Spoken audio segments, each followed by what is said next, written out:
Hello बच्चों, तो चलिए इस प्रश्न को पढ़ते हैं। यदि x साइन ए प्लस वाई प्लस साइन ए गुणा कॉस ए प्लस वाई बराबर शून्य, तो सिद्ध कीजिए कि डी वाई बट्टा डी एक्स बराबर sign square A plus Y बट्टा साइन ए। तो यहाँ पर देखो हमें एक समीकरण दिया हुआ है और हमें डी वाई बट्टा डी एक्स का मान sign square A plus Y बट्टा साइन ए आएगा, ये सिद्ध करके दिखाना है। तो प्रश्न में आगे बढ़ने से पहले इस प्रश्न से संबंधित जो मुख्य अवधारणा है उसकी हम चर्चा कर लेते हैं। तो देखो मुख्य अवधारणा देखो क्या हो जाएगी कि जब भी हमारे पास में दो फलन इस प्रकार गुणा में लिखे हुए हों u गुणा v, तो इनका हम अवकलन कैसे करते हैं। पहले u को स्थिर रखा और v का अवकलन कर दिया, ठीक है। प्लस में v को स्थिर रखा और u का अवकलन कर दिया, ठीक है। फिर देखो हमें यहाँ से एक सूत्र ये भी पता होना चाहिए कि साइन x का जो अवकलन होता है किसके सापेक्ष, x के सापेक्ष, उसका सूत्र क्या होता है cos x। और cos x का जो अवकलन होता है x के सापेक्ष वो क्या होता है माइनस का साइन एक्स, ठीक है। तो अब देखो हमें समीकरण क्या दिया हुआ है वो लिखते हैं हम एक्स साइन ए प्लस वाई प्लस में साइन ए गुणा कॉस ए प्लस वाई बराबर में है शून्य के। इसको समीकरण एक बोल देते हैं। तो समीकरण एक में हम दोनों ओर एक्स के सापेक्ष अवकलन कर लेते हैं। तो पहले देखो एक्स साइन ए प्लस वाई का अवकलन होगा तो यू गुणा वी वाला सूत्र लगेगा।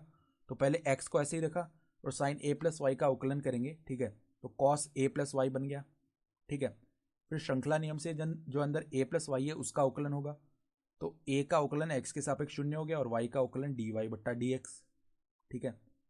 फिर देखो प्लस में साइन ए प्लस वाई को हमने स्थिर रखा और एक्स का अवकलन एक्स के सापेक्ष एक हो गया। प्लस में देखो यहाँ पर साइन ए तो अचर है तो इसको अवकलन के बाहर निकाल लिया और कॉस ए प्लस वाई का अवकलन क्या हो जाएगा माइनस का साइन ए प्लस वाई। तो यहाँ पर माइनस आगे ले लेते हैं तो माइनस साइन ए प्लस वाई। फिर श्रृंखला नियम से ए प्लस वाई का पुनः अवकलन होगा तो क्या बन जाएगा जीरो प्लस में डी वाई बट्टा डी एक्स। और ये किसके बराबर है शून्य के बराबर। तो अब हम क्या करते हैं डी वाई बट्टा डी एक्स वाले पदों को अलग कर लेते हैं। तो यहाँ पर देखो क्या बचा x cos A plus Y minus में साइन ए गुणा साइन ए प्लस वाई, ये बचेगा, ठीक है। माइनस में साइन ए और उसके गुणा में आएगा साइन ए प्लस वाई। और यहाँ पर देखो बराबर में क्या बच गया माइनस का साइन ए प्लस वाई, ठीक है।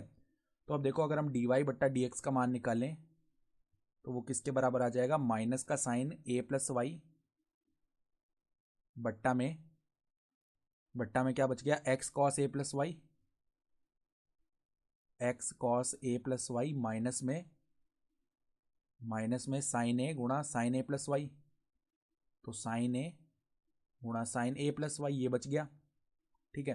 तो अब हम देखो समीकरण एक से यहाँ पर x का मान निकालते हैं। तो समीकरण एक से अगर हम x बराबर निकालें तो क्या आएगा x बराबर आएगा minus sign A cos A plus Y बट्टा में साइन ए प्लस वाई। तो minus sign A cos A plus Y बट्टा में साइन ए प्लस वाई।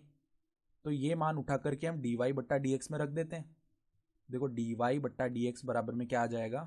तो अब देखो बराबर में क्या आएगा माइनस साइन ए प्लस वाई, ठीक है। बट्टा में यहाँ पर एक्स का मान रख लेते हैं हम। एक्स का मान क्या है minus sign A cos A plus Y, ठीक है। और यहाँ पर भी देखो गुणा में कॉस ए प्लस वाई है तो इसका स्क्वायर हो जाएगा।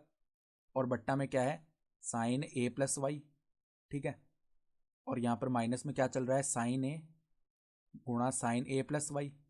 तो अब यहाँ से लेसा लेते हैं हम तो ऊपर चला जाएगा साइन ए प्लस वाई। तो देखो डी वाई बट्टा डी एक्स का मान क्या आएगा डी वाई बट्टा डी एक्स बराबर में यहाँ पर sine square A plus Y बन जाएगा।